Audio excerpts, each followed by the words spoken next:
Chemistry का chapter number है first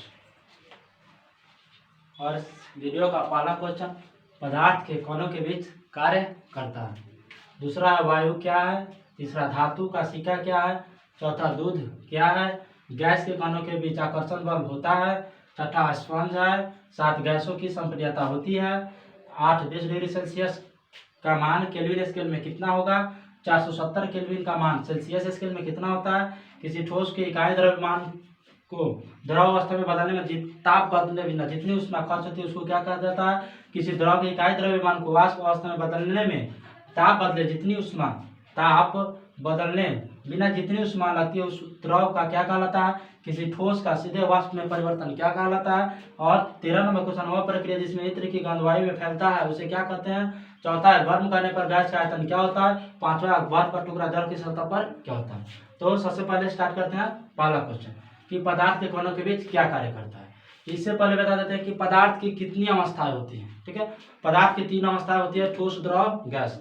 ठोस क्या है तो ठोस वैसे पदार्थ जिसके आकार एवं आयतन दोनों निश्चित होते हैं ठोस कहलाते हैं। द्रव जिसकी आयतन तो निश्चित होती है लेकिन आकार अनिश्चित होते हैं तो उसको क्या कहते हैं द्रव। और गैस वैसे पदार्थ जिसकी आयतन एवं आकार दोनों अनिश्चित होते हैं गैस कहलाते हैं। इसके अलावा होता है प्लाज्मा और बीईसी। तो पदार्थ की चौथी अवस्था को प्लाज्मा कहा जाता है और पदार्थ की 5वीं अवस्था को बीईसी कहा जाता है। बीईसी का पूरा नाम होता है बोस आइंस्टाइन कंडेंसेट। ठीक है, तो पदार्थ की चौथी अवस्था को क्या कहते हैं प्लाज्मा कहते हैं। पदार्थ की 5वीं अवस्था को क्या कहते हैं बीईसी कहते हैं। बीईसी का पूरा नाम होता है बोस आइंस्टाइन कंडेंसेट। अब स्टार्ट करते हैं पहला क्वेश्चन कि पदार्थ के कणों के बीच कार्य करता है। तो पदार्थ के कणों के बीच क्या कार्य करता है तो पदार्थ के कणों के बीच आकर्षण बल कार्य करता है। नेक्स्ट वायु है तो वायु गैस का उदाहरण है। धातु का सिक्का किसका उदाहरण है तो धातु का सिक्का ठोस का उदाहरण है। नेक्स्ट क्वेश्चन है दूध है, दूध द्रव का उदाहरण है। पांचवा क्वेश्चन गैस के कणों के बीच आकर्षण बल होता है तो गैस के कणों के बीच आकर्षण बल कम होता है यानी कि ना के बराबर होता है। और ठोस के कणों के बीच आकर्षण बल दृढ़ होता है मजबूत होता है सबसे अधिक होता है। और द्रव का आकर्षण बल ठोस से कम और गैस से ज्यादा होता है। छठा क्वेश्चन स्पंज है तो स्पंज जो है ये ठोस का उदाहरण है। गैस की संपीड्यता होती है, गैस की संपीड्यता जो होती है वो सबसे अधिक होती है, ठोस की संपीड्यता सबसे कम होती है। और द्रव की संपीड्यता ठोस से ज्यादा और गैस से कम होती है। तो ये हो गया संपीड्यता। अब है अगला क्वेश्चन है 20 डिग्री सेल्सियस का मान केल्विन स्केल में क्या होता है। तो अगर सेल्सियस को केल्विन स्केल में बदलना है तो क्या करते हैं 273 केल्विन में बदलना है तो जोड़ते हैं।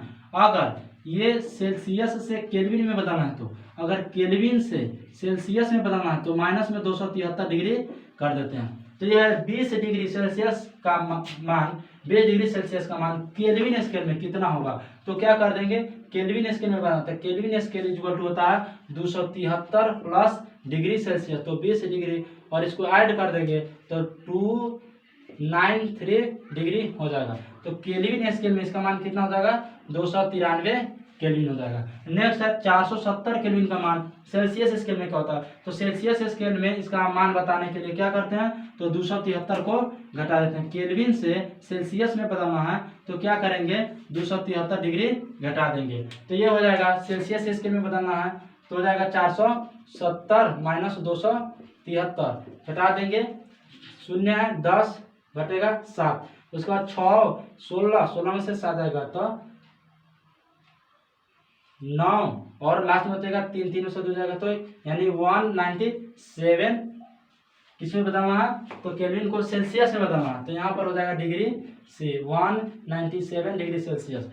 क्या करेंगे 470 लिखेंगे और 273 घटा लेंगे। एक होगा 10 10 में से 7 जाएगा 3 जाएगा तो 7 बचेगा ये 6 एक लेंगे 16 में से 7 जाएगा तो 9 बचेगा 3 3 में से 2 जाएगा तो 1।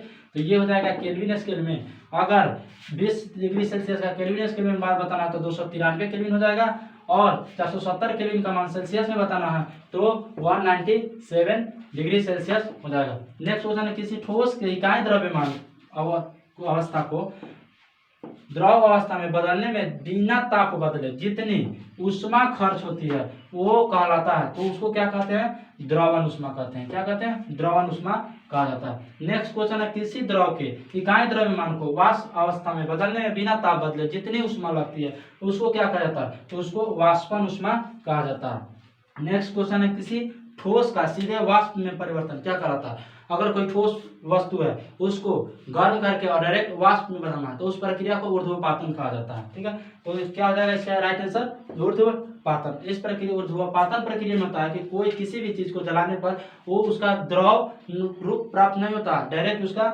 ये गैस रूप में बदलता है, फिर उसको ठंडा करने पर ठोस में आ जाते हैं। जैसे इसका ऊर्ध्वपातन का एक उदाहरण है कपूर। कपूर को जलाते हैं तो उसका द्रव यानी कि लिक्विड नहीं मिलता है, डायरेक्ट क्या होता है? गैस में बदल जाता है। नैफ्थलीन की गोली भी होता है, इसका उदाहरण होता है। उसके बाद वह प्रक्रिया जिसमें ईंट की गंध वायु में सर्वत्र फैल जाती है कहलाती है, तो ये प्रसरण होता है। प्रसरण के कारण ही किसी भी चीज का गंध दूर तक चला जाता है। ठीक है, उसके बाद गर्म करने पर गैस का आयतन, गर्म करने पर गैस का आयतन बढ़ता है और ठंडा करने पर गैस का आयतन घटता है। बर्फ का टुकड़ा जल की सतह पर तैरता है, तो बर्फ की टुकड़ा जो है जल की सतह पर क्या होता है? तैरता है। अब क्यों तैरता है? तो जल का घनत्व और बर्फ का घनत्व, तो बर्फ का घनत्व जल की घनत्व से कम होता है और जल का घनत्व ज्यादा होता है, इसी के वजह से बर्फ का टुकड़ा जल की सतह पर तैरता है। नेक्स्ट क्वेश्चन है भरने वाला। इसमें भरने वाले में पहला क्वेश्चन है, पदार्थ के कण बहुत डॉट डॉट होते हैं, तो पदार्थ के कण क्या होते हैं? बहुत छोटे होते हैं। सो इसका राइट आंसर होगा छोटा। नेक्स्ट है, पदार्थ के कण निरंतर गतिशील होते हैं, तो यहाँ भरने वाला था पदार्थ के कण डॉट डॉट निरंतर गतिशील होते हैं। तो पदार्थ के जो कण होते हैं ना वो निरंतर गतिशील होते हैं, तो इसका आंसर हो जाएगा कण। नेक्स्ट, गैस की डॉट डॉट द्रव से अधिक होती है, तो गैस की संपीड्यता जो होती है द्रव से अधिक होती है। 1 atm बराबर कितना पास्कल होता है? 1 atm बराबर 1.01 गुने 10⁵ पास्कल होता है। नेक्स्ट, क्वथन से ठंडक डॉट डॉट नहीं होता है, तो क्वथन से ठंडक उत्पन्न नहीं होता। नेक्स्ट, पदार्थ के कण एक दूसरे को डॉट डॉट करते हैं, तो पदार्थ के कण एक दूसरे को क्या करते हैं? आकर्षित करते हैं। स्पंज एक उदाहरण है, तो स्पंज किसका उदाहरण है? ठोस का, तो ठोस भराएगा। रबर बैंड एक उदाहरण है किसका? ठोस का, तो यहाँ पर ठोस भराएगा। गैस की आकृति डॉट डॉट नहीं होती है, तो गैस की आकृति निश्चित नहीं होती है। किसकी आकृति निश्चित होती है? तो ठोस की आकृति निश्चित होती है और द्रव की आकृति निश्चित नहीं होती है लेकिन आयतन निश्चित होती है। और गैस का ना ही आकृति निश्चित होती है और ना ही आयतन निश्चित होती है। नेक्स्ट है, ठोस पदार्थ का सीधे गैस में परिवर्तन क्या कहलाता है? तो ठोस पदार्थ का सीधे गैस में परिवर्तन ऊर्ध्वपातन कहलाता है। नेक्स्ट क्वेश्चन है सही गलत करने वाला।